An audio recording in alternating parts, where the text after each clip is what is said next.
Good morning বন্ধুরা, শুভ সকাল। তো আজকেও বেরিয়ে গেছি। আজকে আর লেট করিনি, কালকে যেরকম আমার অনেকটাই লেট হয়ে গেছিলো। আর আজকে সবে 12টা, মানে 12টা বলি 6:40 বাজে। 7টার সময় গিয়ে আমার লগ ইন করতে হবে। এখান থেকে আমার যেতে হার্ডলি 5 থেকে 7 মিনিট লাগবে। তো চলে যাবো, আজকে আর লেট করিনি। তো চলো হাবে যাই, হাবে গিয়ে ফার্স্ট অর্ডার তুলি। কোথায় দেয় না দেয় সব কিছুই তোমাদের সামনে শেয়ার করব।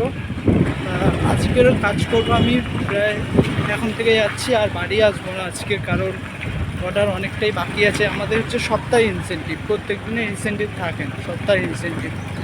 অনেকগুলো অর্ডার বাকি আছে, আজকে বাড়ি আসবো না, একেবারে রাত 12টার সময় বাড়ি ফিরবো, রাত 12টার সময় ফিরবো। তো চলো সব কিছুই তোমাদের সামনে শেয়ার করব, কটা অর্ডার মারি, কত কী আর্নিং করি, সব কিছু শেয়ার করবো। তো ফুল ভিডিওটা দেখতে থাকো। চলো ফার্স্ট অর্ডার গিয়ে আগে পিক আপ করি। টাটা।